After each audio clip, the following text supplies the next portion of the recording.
of the most common questions that you will be asked as a psychic is about love life and romantic life. Quite often people will come to you who are in a current relationship and wish to know how the future is going to progress between them and their partner. On a similar level, single people will often come and see a psychic because they wish to know when it is they're going to meet their soulmate. Another really common question is this person the right person for me?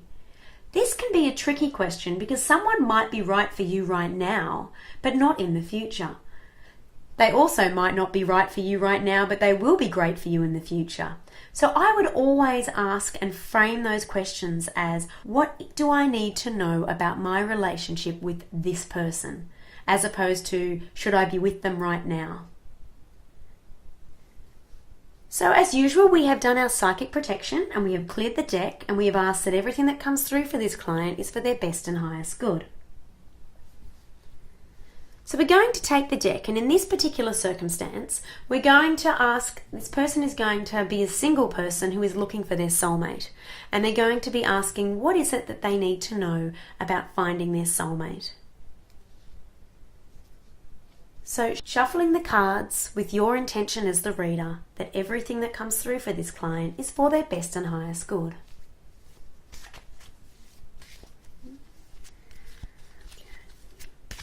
And then handing it to the client and letting them shuffle until they feel that they're ready to hand them back to you. Remembering to ask this question aloud.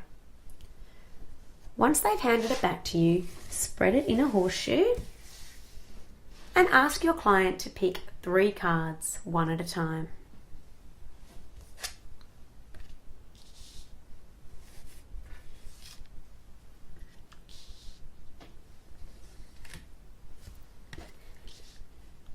I really love these cards because there's always a lot of positive messages, but there's also very beautiful images.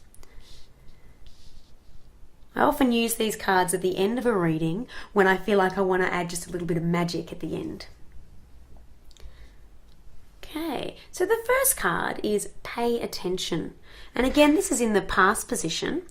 And this is saying, notice repetitious signs and your inner guidance, as this can yield valuable information. What I can gather from this is that this is someone who in the past has been getting some strong messages and perhaps they haven't been noticing them. Quite often angels will send us messages about finding our soulmates, like, why don't you go and join that club? Or why don't you go to that party and meet that particular person? Or why don't you return a phone call of someone you haven't met for a long time because they might know someone who might eventually lead to your soulmate. It's really important when you're single and you're looking to connect with someone that you follow all signs that the angels give you, no matter how crazy they seem. With my own particular meeting of my husband, for example, I was getting a lot of signs that I needed to go out with a friend of mine that I hadn't seen for a very long time. The night I met my husband, I nearly cancelled on this friend, but I felt guilty because I'd cancelled on her before, and the angels said to me quite strongly, you need to go to this party. And of course, this was the party where I met my husband. So pay attention. And as I said, because this is in the past, I feel like it's something that's influencing them, that they've needed to really be conscious of what messages the angels are sending to them, because this is going to give them good information. It's really important when you're manifesting a soulmate that you're not just saying, I need a soulmate, I need a soulmate, I need a soulmate. That you're also allowing the universe and the angels to deliver messages about where you can connect with this person. The present cards is suggesting set your sights higher, increase your standards and expect more for yourself and don't settle.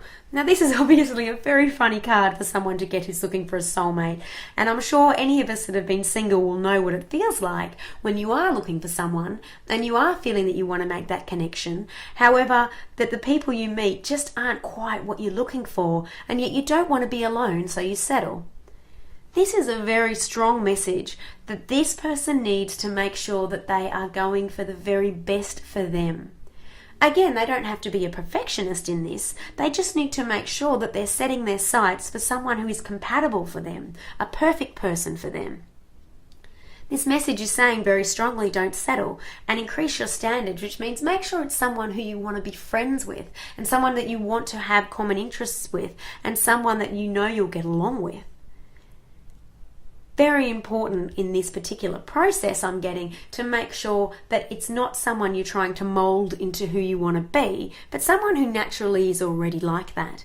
So making sure that in your visualizations, in any of your dream diaries, in anything that you're setting to the angels and then in your prayers, that this is someone who is really for your best and highest good.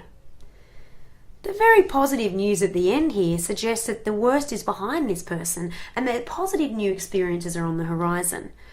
This would suggest to me that sometime in the next 3 to 6 months they probably will meet someone new. And if they don't meet someone new who is going to be their permanent partner, that at least they're going to meet someone that's going to give them an idea of how they can set their sights higher. So it might be someone that has qualities that they've been looking for in a partner, but they never realised before. This new dawn suggests that they're not going to be feeling as lonely anymore. There's going to be more opportunities to meet people. And in this process, they will be able to define for themselves what it is they want in a partner. This is always a great card to get whenever you want to start something new, because it suggests that the old baggage is no longer relevant and that you are able to create now from a much more powerful procession because you're not as caught up with the past. It's really important that you reinforce to your client that they need to look forward and visualize success with a partner. Visualize what they want instead of remembering all the past failures. In the next section, we're going to do another love life reading for someone who is currently in a relationship and wants to know if this relationship is going to progress any further.